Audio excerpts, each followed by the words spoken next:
नमस्कार बच्चों, आज हम BA BEd third year Hindi साहित्य के सूर्यकांत त्रिपाठी निराला जी की कुछ कविताओं के साथ यहाँ उपस्थित हुए हैं, जिसमें प्रथम कविता का नाम है ध्वनि। तो ध्वनि के बारे में जानने से पहले हम सूर्यकांत त्रिपाठी निराला जी के बारे में जानेंगे। तो जैसे कि मैंने आपको पहले भी बताया कि छायावाद के एक प्रमुख आधार स्तंभ के रूप में सूर्यकांत त्रिपाठी निराला जी का नाम जाना जाता है। ये करुण और शोक के गीत गाने के लिए प्रसिद्ध थे, ये लिखने के लिए भी प्रसिद्ध थे। इन्होंने छायावाद के अंदर इनकी जो इनकी वास्तविक जीवन है, जो इनका खुद का जो जीवन था, उसमें इन्होंने बहुत दुख देखे थे। इनकी पत्नी इनको छोड़कर चली गई थी और इनकी बेटी की शादी के बाद ये करुणा के गीत गाने लगे थे।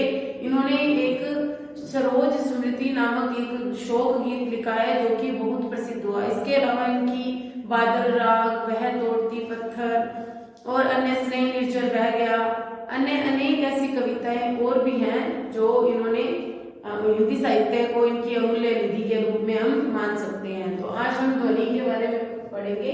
तो ध्वनि का एक सिंपल सा समुदाय है, ये आवाज है, ये भी एक ध्वनि है। लेकिन इन्होंने जिस ध्वनि को यहाँ प्रदर्शित किया इस कविता में, वो है किसी पेड़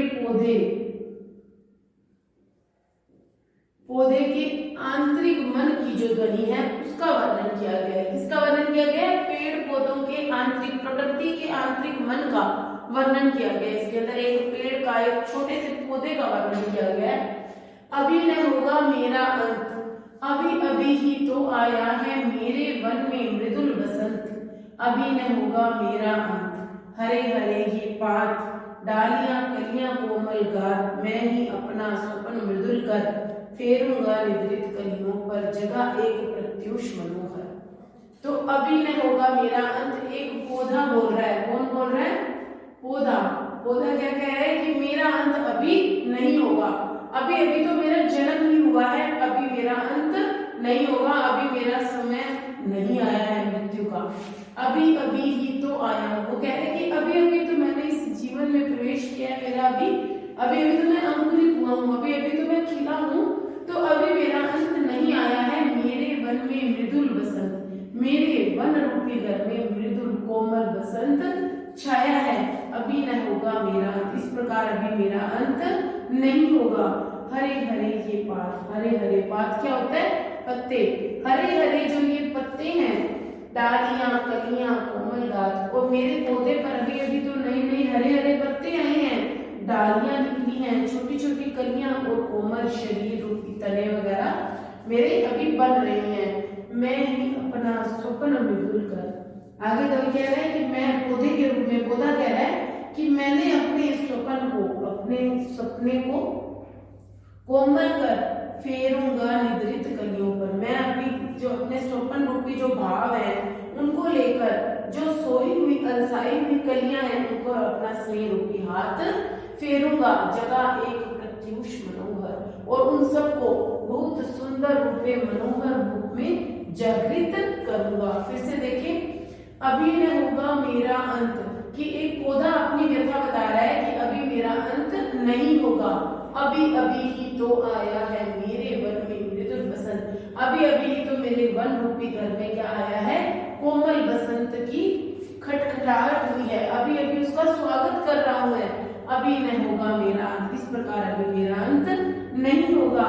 हरे हरे ये पात, ये जो मेरे ऊपर छोटे छोटे हरे हरे पत्ते निकले हैं, छोटी छोटी डालियां निकल रही हैं, कलियां निकल रही हैं, जो मेरे कोमल शरीर के रूप में है, मैं ही अपना स्वप्न मृदुल कर, मैंने अपने सपनों रूपी कोमल हाथ, कर क्या होते हैं? हाथ। मैं अपने सपनों रूपी कोमल हाथों को किस पर फेरूंगा? सोई हुई जो निद्रित कलियां हैं, उनके ऊपर प्यार से अपने उस कोमल हाथ को फेरूंगा, जगह एक प्रत्युष मनोहर। इस तरह मैं उन कलियों को क्या करूंगा? जागृत कर दूंगा, पुष्प पुष्प से तंद्रा रस लालसा खींच लूंगा मैं। तंद्रा रस क्या होता है? आलस। मैं अपने हर एक फूल से क्या खींच लूंगा? आलस की जो लालसा है, आलस मतलब नींद की जो उनकी इच्छा है, पड़े रहने की, आलस होने की जो इच्छा है, उसको खींच लूंगा, उसको हटा दूंगा। अपने नव जीवन का अमृत सहर्ष सी इस प्रकार मैं अपने नवीन जीवन के अमृत रूपी रस से खुशी खुशी उसको सींच दूंगा। किसको? अपने पौधे को। मैं अपने पौधे के अंदर जो पौधे के भाग हैं, डालियां, पत्ते, कलियां, उनको अपने नव जीवन रूपी अमृत से खुश होकर सहर्ष सींच दूंगा, उसका पालन पोषण कर दूंगा, द्वार दिखा दूंगा फिर उनको है मेरे वे जहां अनंत। मैं उनको जो अनंत में मेरे जो परिवार के अन्य जो वृक्ष वगैरह जा चुके हैं उनको मैं फिर से अपना नवीन जीवन का द्वार दिखा दूंगा। अभी नहीं होगा मेरा अंत। आगे पौधा कह रहा है कि मेरा अंत अभी नहीं होगा। मेरे जीवन का यह है जो प्रथम चरण, इसमें कहाँ मृत्यु है, जीवन ही जीवन। वो कह रहे हैं कि ये तो मेरे जीवन का प्रथम चरण है। पौधा क्या है? अभी प्रथम स्टेज पर है, प्रथम चरण में है। तो वो कह रहे हैं अभी मेरे जीवन का तो पहला चरण चल रहा है, इसमें मुझे मृत्यु कहाँ से मिल जाएगी? अभी मेरी मृत्यु का समय नहीं आया। इसमें तो केवल जीवन ही जीवन है, केवल आशा ही आशा है।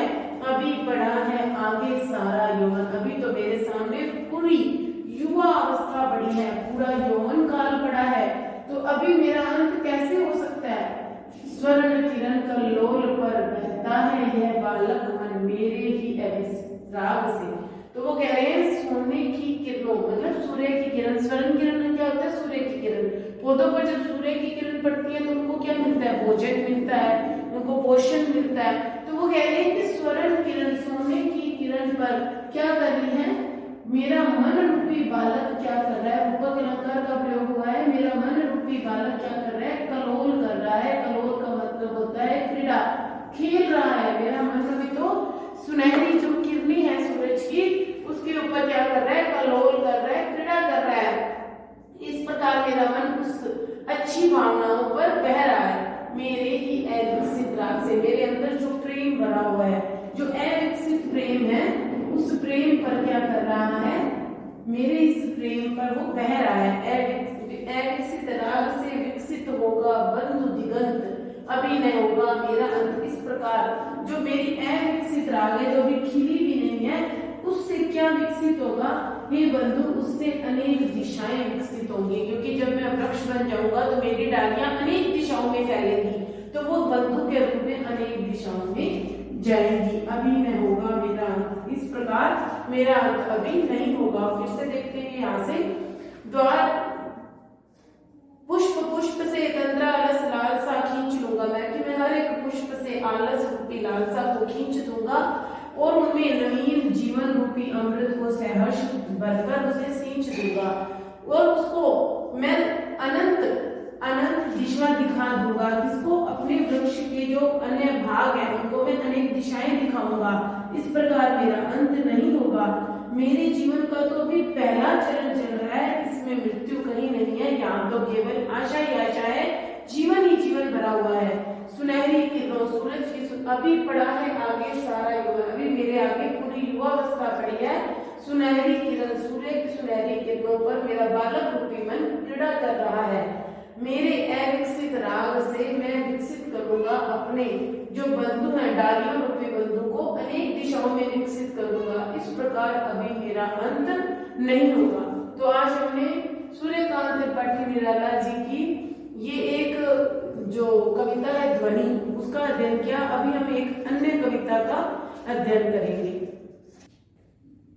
हाँ तो बच्चों, हम सूर्यकांत त्रिपाठी निराला की हमने अभी एक ध्वनि कविता के बारे में अध्ययन किया। अब हम उनकी अन्य कविता तोड़ती पत्थर, ये उनकी प्रगतिशील, जो मैंने आपको काव्य के बारे में बताया था, प्रगतिशील युग, जिसके अंदर की हमने भारतेंदु युग के आधुनिक काल के अनेक भाग किए गए हैं। जिसमें पहला भारतेंदु युग था, उसके बाद द्विवेदी युग था।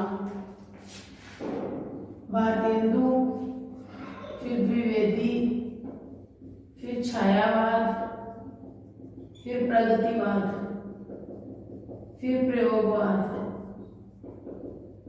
फिर नई कविता।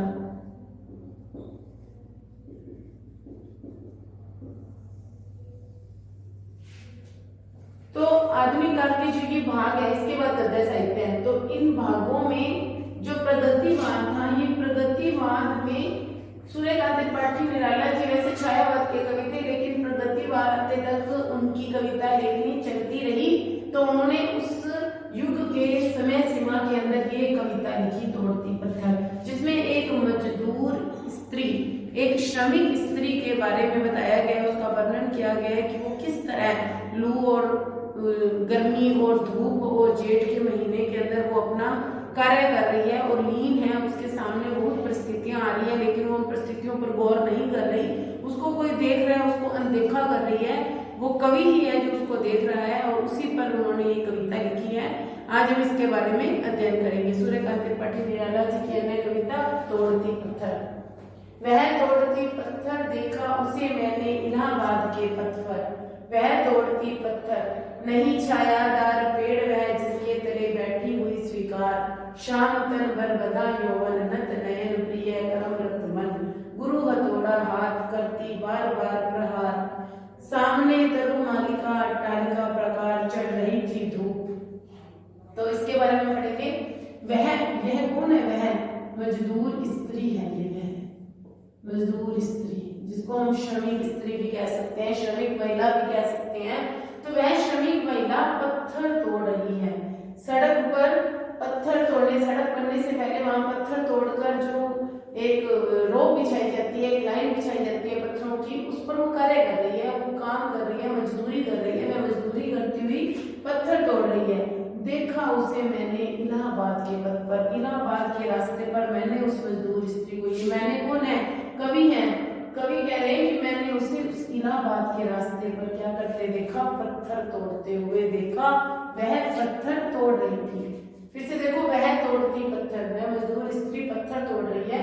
कवि ने उसे, अर्थात मैंने उसे इलाहाबाद के रास्ते पर, पथ क्या होता है? रास्ता, रास्ते पर पत्थर तोड़ते देखा। नहीं छायादार पेड़, उस रास्ते पर जहां वो पत्थर तोड़ रही है कोई भी छायादार पेड़ नहीं था। वह जिसके तले बैठी हुई स्वीकार, जिस छायादार पेड़ के नीचे बैठकर वो थोड़ी देर विश्राम कर सके, उसे वो छाया भी स्वीकार नहीं थी। ईश्वर वो कह रहे हैं कि उस स्त्री को छाया ने भी स्वीकार नहीं किया कि कोई पेड़ होता, उस छायादार पेड़ के नीचे में थोड़ी देर विश्राम करती है, था उसको विश्राम करने के लिए कोई भी जगह वहां छाया वहां नहीं थी। शाम तन, उसका सांवला शरीर था। शाम क्या होता है? सांवला, सांवला शरीर था, तन शरीर, भर बधा यौवन, युवा अवस्था से युक्त थी वो, उसका यौवन बधा हुआ था। नत, नत होते हैं झुके हुए, तो उसके नेत्र क्या थे? झुके हुए थे, आंखें उसकी झुकी हुई थी क्योंकि वो काम कर रही थी। प्रिय कर्म रत मन, और उसका मन जो था वो किसमें था? उसका मन जो था वो लीन था कर्म में। उसका मन किसमें लीन था? कर्म में लीन था, प्रेम पूर्वक वो अपने काम में लीन थी। उसके नेत्र झुके हुए थे और गुरु हथौड़ा हाथ, बड़े से हथौड़े को लेकर वो जोर जोर से पत्थरों पर चोट कर रही थी और इस प्रकार उसके नेत्र झुके हुए थे और वह, उसका मन जो था वो कर्म में लीन था। और उसके हाथ में क्या था? बड़ा सा, गुरु क्या होता है? बड़ा सा हथौड़ा हाथ में था। करती बार बार प्रहार, इस हथौड़े से वो बार बार पत्थरों के ऊपर क्या कर रही थी? प्रहार क्या होता है? चोट कर रही थी, बार बार उसे तोड़ रही थी। सामने तरु मालिका, उसके सामने अनेक प्रकार के वृक्षों की कतारें थी, ठीक है, दूर काफी दूर।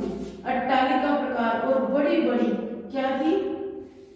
वो महल आदि बने हुए थे, या कह सकते हैं बिल्डिंग आदि बने हुए थे। चढ़ रही थी धूप, दोपहर के दूसरा पहर शुरू हो चुका था और बहुत अधिक धूप, गर्मी चढ़ रही थी। गर्मियों के दिन थे, धूप बहुत अधिक तेज थी।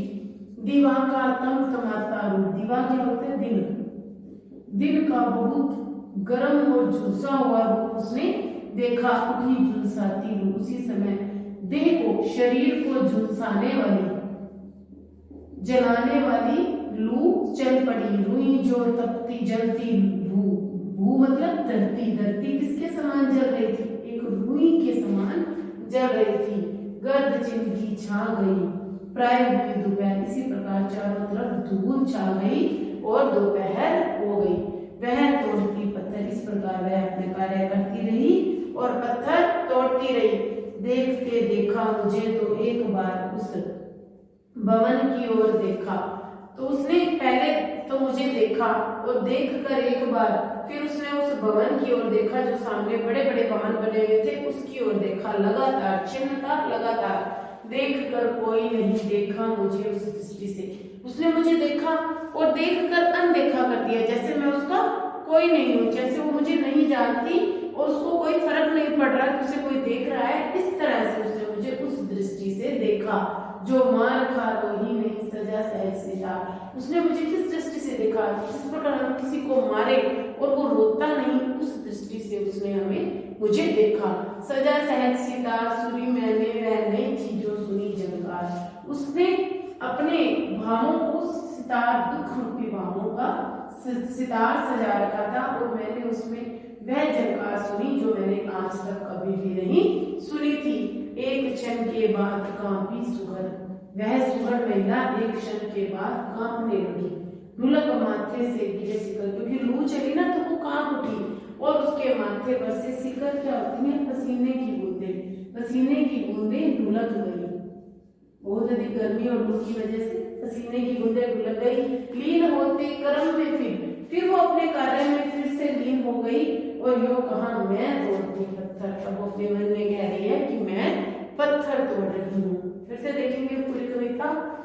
वह तोड़ती पत्थर, एक मजदूर स्त्री पत्थर तोड़ रही है और कवि कह रहे हैं मैंने उसे इलाहाबाद के रास्ते पर देखा कि वह पत्थर तोड़ रही है। नहीं छायादार पेड़ वह जिसके तले बैठी हुई स्वीकार। वहां कोई भी छायादार वृक्ष नहीं था कि जो उसको अपनी छाया के नीचे बैठने को स्वीकार कर सके, अर्थात उसको अपनी छाया के नीचे बैठने दे, या कोई ऐसा छायादार वृक्ष नहीं था जिसके नीचे वो बैठ जाए। शाम तक उसका सांवला शरीर था और यौवन बंधा हुआ था। न तनयन उसके झुके हुए नेत्र थे जो लगातार, जो उसका मन था वो कर्म में लीन था प्रेम पूर्वक। गुरु हथौड़ा हाथ, उसके हाथ में बहुत बड़ा सा हथौड़ा था जिससे वह बार बार चोट कर रही थी पत्थरों पर। सामने तरुण मालिका, सामने वृक्षों की बड़ी बड़ी कतारें थी और बहुत बड़े बड़े महल रूपी भवन रूपी महल बने हुए थे। चढ़ रही थी धूप, धीरे धीरे धूप बहुत तेज चढ़ गई क्योंकि गर्मियों के दिन थे। दिवा होते दिवस तक दिन का बहुत तमतमाता गर्मी का रूप था। उठी झुलसाती लोग, देह को झुलसाने वाली जलाने वाली लू चल पड़ी थी और धरती किसके समान, रुई के समान जल रही थी। गर्द चिंगी छा गई, चारों तरफ एक रेत की गर्द छा गई। प्राय दोपहर, इस तरह से दोपहर हो गई। वह तोड़ती पत्थर लेकिन फिर भी वह पत्थर तोड़ती रही। देखते देखा मुझे तो एक बार उसने मुझे देखा और इस प्रकार देखा, उस भवन की ओर देखा चिन्हदार। फिर पहले एक बार तो उसने मुझे देखा, फिर उसने उस भवन की ओर देखा और लगातार देखकर कोई नहीं देखा मुझे उस दृष्टि से। उसने मुझे ऐसे देखा कि जैसे मैं उसका कोई नहीं। फिर उसने मुझे उस दृष्टि से देखा जैसे मार खा रही नहीं। किसी बच्चे को यदि या बड़े को मार पड़ जाए और वो रोता नहीं तो वो वाली दृष्टि से उसने मुझे देखा। सजा सहज उसके दुख का सितार सज पड़ा और मैंने वो झंकार उसके मन के भावों की सुनी जो मैंने कभी नहीं सुनी थी। एक क्षण के बाद वो इतनी लू चली कि कांप उठी। सुगढ़ महिला कांप उठी और उसके माथे पर से पसीने की बूंदें टलकने लगी। लीन होते कर्म में फिर यो कहा मैं तोड़ती पत्थर। फिर वो अपने प्रेम पूर्वक अपने कर्म में लीन हो गई और कर्म में लीन होते हुए उसने फिर से कहा मैं तोड़ती पत्थर। आज हमने सूर्यकांत त्रिपाठी निराला जी की दो कविताएं, एक ध्वनि और दूसरी तोड़ती पत्थर, जो प्रगतिशील काव्य की एक प्रमुख कविता के रूप में जानी जाती है। मजदूर कृषक, मजदूर स्त्री के दुख की व्याख्या करती है। उसका जो अपने सामंतवाद का जो बोलबाला है उसको प्रदर्शित करती है, उसका वर्णन किया। आज के लिए इतना ही, धन्यवाद।